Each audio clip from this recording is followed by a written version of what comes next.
22.5 लाख करोड़ की संपत्ति दे दिया जाए तो न इस देश में बेरोजगारी रहेगी, बेरोजगारों ध्यान से सुनो, न महंगाई रहेगी और न बेरोजगारी रहेगी। कम से कम 2000 से 3000 अंतर्राष्ट्रीय स्तर की कंपनियां सिर्फ वक्फ बोर्ड के संपत्ति से खोली जा सकती हैं। क्यों भाई? कहाँ हो बेरोजगारों? आ जाओ, आ जाओ। कहते हैं ना भैया चोरी है, मगर जब वो वोट डालने जा रहे हैं तब तो भारत के नागरिक है ना। उसी के आधार पे अगर हम जनगणना कर लें तो भी ये लोग 35 करोड़ से ऊपर हैं। कैसे हैं? क्या बात करें, 35 करोड़ से ऊपर है? जी भाई साहब जी, तो अपने आप को 20 करोड़ बताते हैं। बताने को तो हम कह रहे हैं भाई इस देश में हिंदू 2 करोड़ है। मान लो आजादी के टाइम पे इनकी आबादी 1.5 करोड़ थी, आज की डेट में कैसे पहुंच गए 30 करोड़ पे हैं और फिर भी ये लोग अल्पसंख्यक। चलो समझाओ। ISIS के झंडे पर कलमा लिखा हुआ है, ठीक? कलमा कौन मुसलमान नहीं पढ़ता है? क्या इस देश का कोई मुसलमान निकला कि भैया कलमा तुम कलमा लिख के और कलमा पढ़ के जो काट रहे हो? ऐसा नहीं होना चाहिए। भारत में कोई मुसलमान आंदोलन किया? दोस्तों, यूपी में बाबा जी का डंका लगातार बज रहा है और अभी मदरसों के सर्वे को लेकर मुद्दा खत्म नहीं हुआ, लेकिन अभी जो वक्फ बोर्ड की प्रॉपर्टी है उसके सर्वे के आदेश योगी आदित्यनाथ बाबा जी ने दे दिए हैं। इसी बात को लेकर यूपी में घमासान मचा हुआ, आज इसी के ऊपर बात करेंगे। सर, एक ऐसा बोर्ड जिसके पास में भारत में 3रे नंबर पे प्रॉपर्टी आती है, यानी कि इंडियन गवर्नमेंट से भी प्रॉपर्टी ज़्यादा है उनके पास में, क्या कहेंगे इस बात को लेके? नहीं, ये देश का सेकुलरिज्म है, यह गंगा जमुना है। ये गंगा जमुना, यही गंगा जमुना है देश का। आज तक हम लोगों को बताया ही नहीं गया कि ये वक्फ बोर्ड 5.5 लाख करोड़ की 5.5 लाख संपत्तियां हैं। टोटल 22 लाख करोड़ की संपत्ति है। अगर 22.5 लाख करोड़ की संपत्ति दे दिया जाए तो न इस देश में बेरोजगारी रहेगी, बेरोजगारों ध्यान से सुनो, न महंगाई रहेगी और न बेरोजगारी रहेगी। कम से कम 2000 से 3000 अंतर्राष्ट्रीय स्तर की कंपनियां सिर्फ वक्फ बोर्ड के संपत्ति से खोली जा सकती हैं। क्यों भाई? कहाँ हो बेरोजगारों? आ जाओ, आ जाओ बेरोजगारों, आ जाओ। सवाल ये उठता है, जिस समुदाय के पास में 4.5 लाख रजिस्टर्ड और 2 लाख अनरजिस्टर्ड प्रॉपर्टी है उनके पास में फिलहाल सुप्रीम कोर्ट में इसकी सुनवाई भी चल रही है, फिर उनको अल्पसंख्यक बोल के क्यों कहा जाता है? देखिए, संविधान की कमी, आर्टिकल 30 संविधान में। संविधान की कमी कैसे हो सकती है? अरे आर्टिकल 30 में यार सुनो तो, आर्टिकल 27 में सबको समानता का, सबको पूजा करने का अधिकार दिया गया। उसी समय नेहरू बाबा, गांधी बाबा, अंबेडकर बाबा ने आर्टिकल 30 बना के एक चीज जोड़ दिया, अल्पसंख्यक। और अल्पसंख्यक अपना धार्मिक मान्यता कर सकता है, अपनी पूजा कर सकता है, अपना धार्मिक किताब पढ़ा सकता है, लेकिन इस देश का बहुसंख्यक न तो अपना धार्मिक किताब पढ़ा सकता है, न धार्मिक ज्ञान दे सकता है, न धार्मिक पूजा पाठ करता है। अब देश से पूछता हूँ, यह देश बताए मुझसे एक आम नागरिक की हैसियत से, हमारे जो बहुसंख्यक हिंदू समाज है, हिंदू समाज के मंदिरों का पैसा भारत सरकार लेती है, प्रदेश की सरकार लेती है। वह जानते हैं कितना है? हर साल 1 लाख करोड़ रुपए। नहीं पांडे जी, सवाल ये उठता है, मेरी बात सुनिए, सवाल ये उठता है कि संविधान तो सबको बराबर के अधिकार देता है। 1995 में कांग्रेस की सरकार लेके आई थी ना वक्फ बोर्ड की बात ही नहीं कर रहा हूँ। वो अल्पसंख्यक के नाम पे उनको वक्फ बनाने का अधिकार संविधान दे दिया, ठीक? अब मैं पूछता हूँ कि हमारे मंदिरों से हर साल 1 लाख करोड़ रुपया भारत सरकार को जाता है, ठीक? तो कितना हुआ? 70 लाख करोड़ रुपया। आपके पूरे देश के GDP से ज्यादा, ठीक, हमने दिया बहुसंख्यक। इस देश के बाकी लोग क्यों नहीं दिए जब सब लोग समान हैं? अल्पसंख्यक है ना वो। कैसा अल्पसंख्यक यार? संविधान के अकॉर्डिंग सुनिए भैया, अल्पसंख्यक वो होगा जिसकी आबादी 15% के नीचे होगी। अच्छा, तो आबादी 15% नीचे किसकी, एक बार पता कर लीजिए। अच्छा, जिनको अल्पसंख्यक में हम गिन रहे हैं, क्या वो 15% के? तो 15% ही बताते हैं अपने आप। बताते क्या? आप चेक करें ना, वोटर जब वोट डालने जाते हैं उनकी वोट, और सब छोड़िए, आधार सब चोरी है, मान लिए उनकी बात, कहते हैं ना भैया चोरी है, मगर जब वो वोट डालने जा रहे हैं तब तो भारत के नागरिक है ना। उसी के आधार पे अगर हम जनगणना कर लें तो भी ये लोग 35 करोड़ से ऊपर हैं। कैसे हैं? क्या बात करें, 35 करोड़ से ऊपर है? जी भाई साहब जी, तो अपने आप को 20 करोड़ बताते हैं। बताने को तो हम कह रहे हैं भाई इस देश में हिंदू 2 करोड़ है। मान लो आजादी के टाइम पे इनकी आबादी 1.5 करोड़ थी, आज की डेट में कैसे पहुंच गए 30 करोड़ पे हैं और फिर भी ये लोग अल्पसंख्यक। चलो, संविधान ने सबको अधिकार दे दिया, उसका मतलब ये थोड़ी ना कि आप 1995 में एक एक्ट ला के बना दो वक्फ बोर्ड।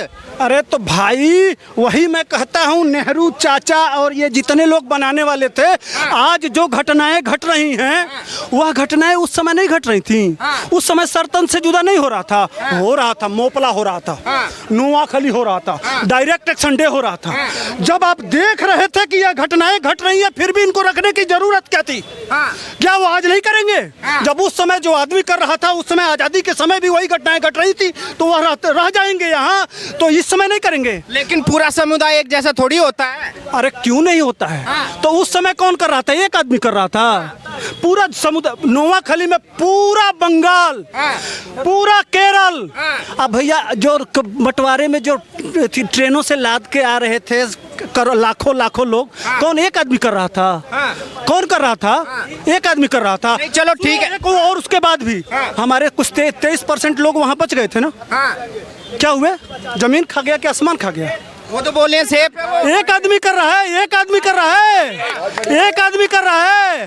सुनिए इसके, सुनिए एक और, अरे सुनो मेरे भाई, एक मिनट। उसको तो छोड़ दीजिए, पाकिस्तान को, बांग्लादेश को तो हमने खून दिया था ना, हमने आज़ाद कराया था ना। वहाँ भी तो 28% बच गए, आज 10% बचे हुए हैं। जिसको हमने खून से सींचा वह गद्दार हो सकते हैं, तो कौन नहीं गद्दार हो सकता है? कौन अच्छा होता है भाई? कौन अच्छा है? कैसे अच्छा है? लेकिन बात तो वही आती है कि चलो ठीक है, अपने खून दिया, वह जब नहीं छोड़ रहा है तो बाकी कौन? अरे हुआ ना वो जो उमेश कोले, वह उस मुसलमान के बच्चे का एडमिशन कराया, उस मुसलमान के बेटी की शादी में 1 लाख रुपया दिया, उसने एक छोटा सा डीपी लगा दिया, उसके लिए उसका गला काट दिया। क्यों? वो तो बोलते हैं कि वो लोग मानसिक रूप से ठीक नहीं थे वो लोग। तो सभी तो मानसिक रोग से ग्रसित हैं। अच्छा बात करें, सब कैसे मानसिक रूप से ग्रसित? एक मिनट सुनो, एक मिनट भाई, एक मिनट सुनो तो यार। नहीं, सबसे दिक्कत है। मैं सुनो, मैं कैसे कह रहा हूँ, सबसे दिक्कत है। एक बात बताओ, ISIS के झंडे पर कलमा लिखा हुआ है, ठीक? कलमा कौन मुसलमान नहीं पढ़ता है? क्या इस देश का कोई मुसलमान निकला कि भैया कलमा तुम कलमा लिख के और कलमा पढ़ के जो काट रहे हो? ऐसा नहीं होना चाहिए। भारत में कोई मुसलमान आंदोलन किया? कहीं से आवाज आई? तो लेकिन भारत के मुसलमानों का बाहर के मुसलमानों के साथ में क्या लेना देना है? भारत के मुसलमानों का दूसरे देश के मुसलमानों के साथ में क्या है? अच्छा, सबसे पहले बच्चों को क्या पढ़ाया जाता है? क्या पढ़ाया? पहला कलमा तैयब ला इलाहा इल्लल्लाह मुहम्मदुर रसूलुल्लाह, यही बच्चा पढ़ता है ना। वही कलमा ISIS के झंडे पे लिखा हुआ है। सऊदी अरेबिया जहाँ से इस्लाम पैदा हुआ, उसके झंडे पे और नीचे लिखा हुआ है तलवार। और मौलाना आके टीवी पे कहते हैं शांति का मजहब है। तलवार शांति का मजहब है? झंडे पे जिसके तलवार है वो शांति का मजहब है? वही मैं कहता हूँ। लेकिन भारत के मुसलमानों का ISIS से क्या लेना देना है, आप मुझे ये बताइए ना। कलमा से लेना है यार। कलमा क्यों लिखा हुआ उस पे? वही कलमा तो यहाँ के मुसलमान पढ़ते हैं, वही कलमा। अरे यहाँ तक सुनो, उनकी नुन्नी भी कलमा पढ़ के ही काटी जाती है। जो पूछ लेना, जो होता है ना खतना क्या पढ़ के काटा जाता है? तो वो तो उनका धर्म का हिस्सा है ना, वो कुछ भी पढ़ के काटे, उससे हमें क्या लेना? हमारे धर्म का कोई सिंबल लगा के और गाली दे तो पूरे हिंदू समाज की गाली नहीं हुई ना? बिल्कुल। तो ISIS अगर कलमा लगा के और कलमा पढ़ के लोगों का गर्दन काटेगा तो यह एक व्यक्ति की बेइज्जती है कि पूरे मुस्लिम समाज की बेइज्जती है? नहीं, अगर भारत के मुसलमानों को आप दूसरे देशों के मुसलमानों से जोड़ोगे तो ऐसे तो सरिया लो चलता है जितनी भी ये एशियन कंट्रीज है इनमें, तो वो फिर यहाँ भी उसकी मांग करेंगे। यहाँ सरिया ला नहीं चलता है। उनके लिए अलग जब कानून बना रखे हैं, मुसलमानों के लिए अलग कानून ही बना। सरिया ला तो यहाँ भी लागू है यार। एक सेकंड। जब फ्रांस में अगर कार्टून बन जाता है तो यहाँ आंदोलन होता है तो क्या कहते हैं? तेरा मेरा रिश्ता क्या ला इलाहा इल्लल्लाह। तो क्यों नहीं? जब फ्रांस के मुसलमानों के लिए आप खड़े होते हो तो क्यों नहीं जोड़े भाई? क्यों, कैसे अलग हो गए? अच्छा, वो तरीका समझाओ ना। बताओ कि अगर अफगानिस्तान में और ब्रिटेन में होगा, कहीं अगर कोई कांड होगा तो उसके लिए 57 देश, कौन कौन से देश, मोहम्मद साहब ने यहाँ जो नुपुर शर्मा वाला केस हुआ था, कितने देश खड़े हुए थे? यहाँ छोटी सी घटना होती है वो तो उसको यूनाइटेड नेशन तक ले जाया जाता है। क्यों? इसलिए कि 57 देश हैं, इसीलिए ना। तो तुम जब कहते हो मुस्लिम उम्मा, जब कॉन्सेप्ट है तुम्हारा मुस्लिम उम्मा का, तो अलग कैसे हो गए? किस आधार पे हो गए? किस लिए हो गए?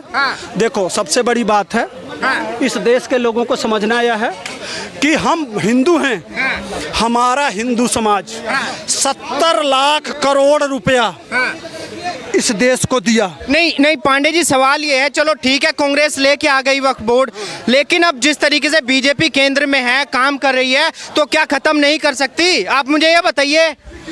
बिल्कुल खत्म कर सकती है। तो क्यों नहीं कर रही? आपने कब कहा? या इसके पहले कितने लोग वक्फ, यार मैं भी नहीं जानता था कि 5.5 लाख संपत्तियां हैं वक्फ बोर्ड के नाम से। अच्छा, अरे 6 लाख है। 5.5 लाख तो संपत्ति, 5.5 लाख तो गिनित है। इस टोटल संपत्ति 20 से 25 करोड़ लाख करोड़ की है। अच्छा, और आपका घर है हिंदू समाज जो सेकुलर है ना, ये